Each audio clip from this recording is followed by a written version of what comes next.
Hola amigos de Sportrim, bienvenidos a los titulares del día de hoy.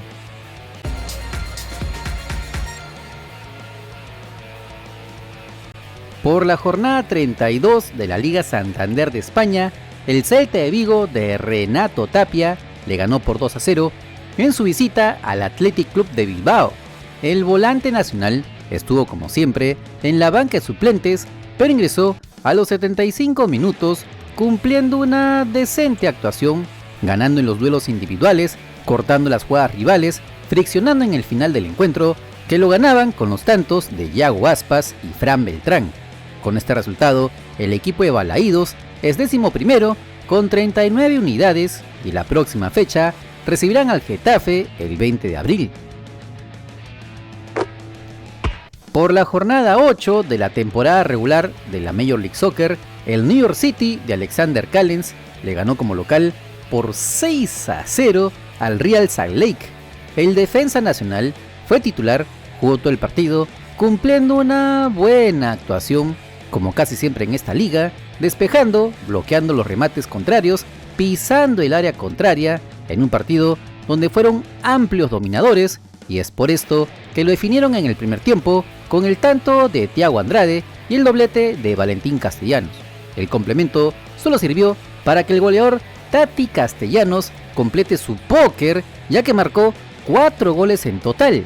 Con este abultado resultado, el equipo de la Gran Manzana asciende al 10º lugar de la Conferencia Este con 7 unidades y la próxima fecha recibirán al Toronto Football Club el 24 de abril. Por la jornada 10 del torneo Plan Vital de Chile, el Colo-Colo uruguayo nacionalizado peruano Gabriel Costa le ganó como local por 2-1 al Cobresal del chileno peruano Pablo Cárdenas, que estuvo en la banca de suplentes, pero no ingresó en todo el partido. Mientras que el volante nacional fue titular, pero solo jugó hasta los 34 minutos, ya que le metió un pisotón a un contrario, ganándose la tarjeta roja de manera directa.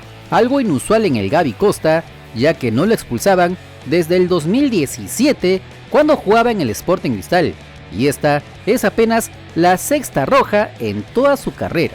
La cosa es que el cacique se quedaba con uno menos. Felizmente para sus hinchas, a esa altura ya lo ganaban con los tantos de Emiliano Amor y Pablo Solari. Luego de esto vino la expulsión de Iván Villalba en el equipo visitante, por lo que jugaron 10 contra 10 en la segunda mitad, que lo controló el equipo albo para llevarse los 3 puntos. Con este resultado, el Colo-Colo sigue como puntero con 20 unidades y la próxima fecha visitarán a la Universidad Católica, actual tetracampeón chileno, donde lamentablemente no podrá estar Gaby Costa por estar suspendido. Por la jornada 10 del Grupo B de la Copa de la Liga Profesional de Argentina, el Boca Juniors de Carlos Zambrano y Luis Advíncula igualó a 1 como local frente al Lanús. Como se recuerda, el central nacional está lesionado, por lo que no estuvo presente en este partido, mientras que el lateral derecho fue titular, jugó todo el encuentro, cumpliendo una buena actuación, pero en defensa y no en ataque, ya que ocurrió un hecho peculiar, porque el Rayo jugó como defensa central. Sucede que el defensor Gastón Dávila tuvo que salir lesionado a los 28 minutos y no tenían a ningún otro defensa central más, por lo que el técnico Sebastián Bataglia decidió ubicar a Advíncula junto a Marcos Rojo y no lo hizo mal.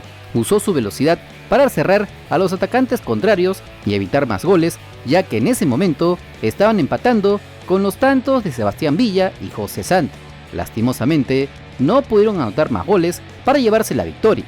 Con este resultado, el equipo Ceneice cae al 4º lugar con 17 unidades y la próxima fecha recibirán al Godoy Cruz el 20 de abril. Luego de la espectacular goleada de Alianza Lima frente a Universitario de Deportes en el Estadio Monumental de AT por 4-1, vinieron las repercusiones. Empecemos con los ganadores. En conferencia de prensa, el técnico de Alianza Lima, Carlos Bustos, dejó sus impresiones de la victoria conseguida. Creo que este triunfo nos brinda la posibilidad de saber lo que puede el equipo. El equipo puede jugar de diferentes maneras y y hoy creo que jugó un partido, creo que histórico. Creo que es la primera vez que Alianza hace 4 goles en este estadio y entonces todo el reconocimiento a la gente, a los jugadores. Creo que hoy, y hacerlo con todo el público en contra, ante el rival de siempre, conseguir un triunfo abultado, evidentemente es una muestra de lo que el equipo puede dar.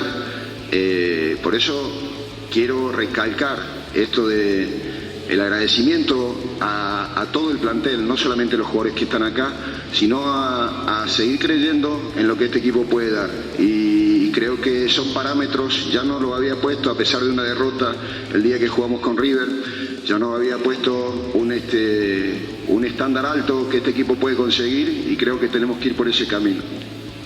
Mientras que el técnico de Universitario de Deportes, Álvaro Gutiérrez, no aceptó pregunta de los periodistas en la conferencia de prensa y solo dio su versión de los hechos luego de la dura derrota. Por la manera que se desarrolló el partido, creemos que no hay esa diferencia en el marcador. La verdad nos sacó el partido ese 2-0. No tengo más palabras para decir. Yo no voy a hacer una crítica individual de ningún jugador ni nada, simplemente quería venir acá por respeto a su trabajo, pero la verdad que estoy muy dolido. Una cosa que me olvidé decir, yo como cabeza del grupo, el primero que tiene que hacer mea culpa soy yo, ¿no? Eso está claro, porque acá ganamos y perdemos todos, empezando por el que hace la estrategia y siguiendo por todos los que tratan de desarrollarla. Y regresando a este 4-1 de Alianza Lima sobre la U, el equipo blanquiazul no le convertía 4 goles a su clásico rival desde el 2003, cuando ganaron por 4-2 con tantos de José Soto, Aldo Olchese, Nicolás Tagliani y Henry Quinteros. Por otra parte, Alianza Lima no ganaba los merengues por diferencia de 3 goles desde el mítico 6-3 en Matute de 1995, con goles de Marquinhos, Paulo Inostroza, César Rosales y el doblete de Waldir Sainz, por lo que este resultado no cae nada bien en la hinchada ni en la directiva estudiantil, que estaría evaluando la continuidad del técnico uruguayo. Así lo mencionó el periodista deportivo Gustavo Peralta. Se dijo desde hace unas horas, apenas terminó el partido, Álvaro Gutiérrez renunció en el vestuario. Mentira.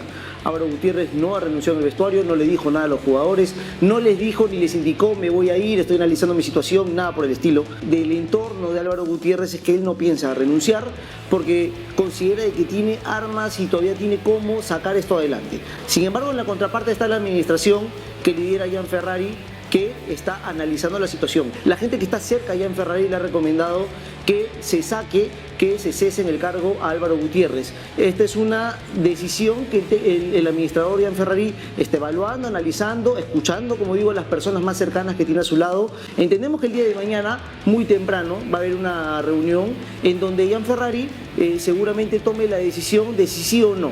Entiendo que hay muchos rumores también que dicen ya se tomó la decisión y el día de mañana se va, seguramente puede hacer. Es una decisión que la va a tener que tomar Gian Ferrari y ya hemos explicado qué es lo que siente la gente que está en torno a la administración de Universitario. No te olvides que si quieres estar enterado de las últimas novedades de nuestro balompié, solo suscríbete al canal porque somos el canal del fútbol peruano. Si te gustó el video, dale like, comparte, suscríbete con la campanita. Nos vemos en el siguiente video. ¡Chao!